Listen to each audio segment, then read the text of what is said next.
তো সকালে নাস্তা করব, এখানে বাজিটা করছি, ডাল বাজি করছি। তো দেখেন সব কাঁচামরিচ আইবে খাইয়া একসাথে সব উঠাই থিয়ে গেছে।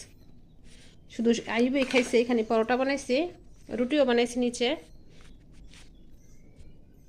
আর এখানে একটা 1 কাপ চা, মানে গরম চা, রং চা। রং চাটা খাইলে শীতে কিন্তু একদম শরীরটা গরম হয়ে যাবে, যেহেতু বাহির হলে কুয়াশা ঠান্ডা। তাড়াতাড়ি খাই দেবো, এটা লাগান লাগতো না, তাড়াতাড়ি আয়, ঠান্ডায় হোক।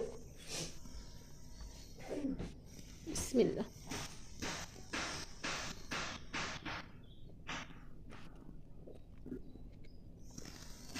জলটা কমেছে,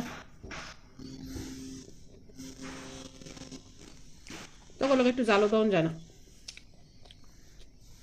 বুঝায়। এখানে ডাল রান্না মতো হয়ে গেছে। ডাল রান্না করে ডালটার গ্যাস নেই, এই জন্য আমি সকালবেলা বসাই দিছি। আর এখানে ডিম রান্না করবো, ডিম সিদ্ধ করে রাখছি, শাকের ডিম। ডিম রান্না করবো, আমার জন্য ভালো করে ইয়ে করে দেয়।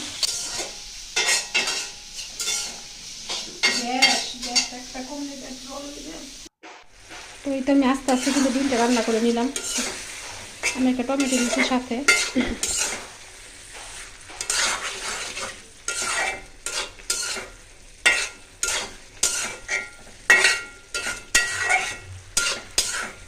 আর শুটকি ভর্তা বানাই, তারপরে বাগার দেবো।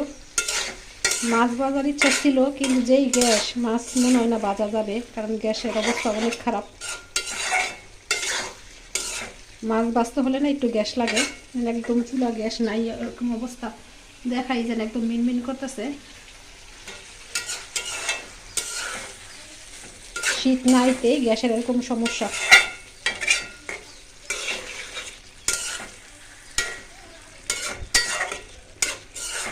টমেটোগুলো সুন্দর মতন একটু ইয়া করে আর একটু নরম হইলে পরে নামাই নিব।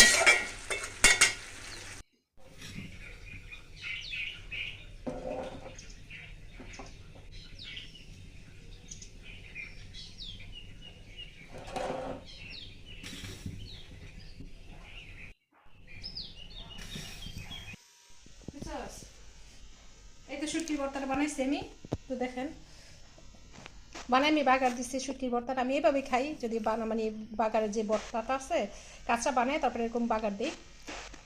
বুঝছো বুড়ো, আমি একটু মুখে দিছিলাম, অনেক জলটা আছে। তো কেমন হয়েছে বলবেন। তো রান্না বান্না শেষ করে এইখানে তো দেখি কাছে অনেকগুলা পেঁপে এরকম পাইকা রয়েছে।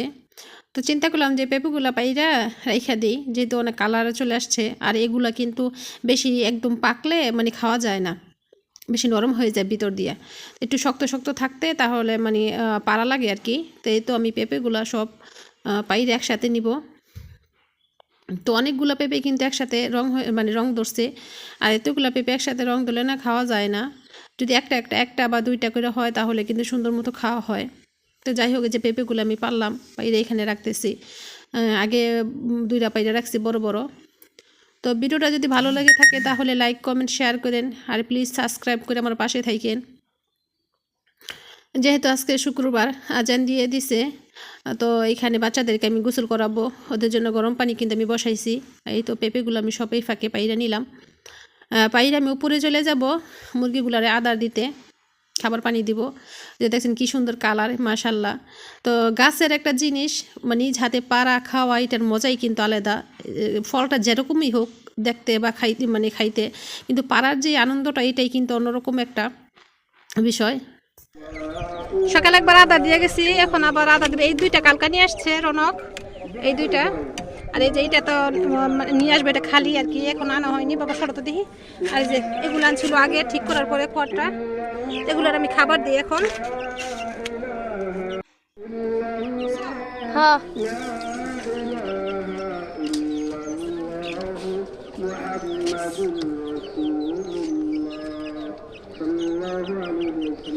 হেঁটে খাবার আছে, বন্ধ করো, হেঁটে খাবার আছে আমার, ইয়ে করো, আমি যাই, হেঁটে খাবার আছে।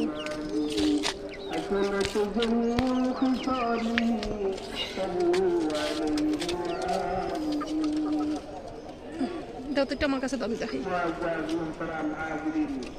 এই যে এগুলোর মনে খাবার পানি দিচ্ছি, এখনো শেষ হয় নাই। খাওয়া পানি রয়ে গেছে। এই যে একটা মুরগি আমার একদম সাদা, মানে একেবারে পুরো ব্রয়লার মুরগির মতো একদম সাদা, পোল্ট্রি মুরগির মতো। এটা কিন্তু ডেরকি বাচ্চা ডিম দিব, একদম সাদা। এগুলার খাবার পানি আছে, এগুলা দিব না এখন খাবার পানি। সাদা এটা ডেরকি বাচ্চা।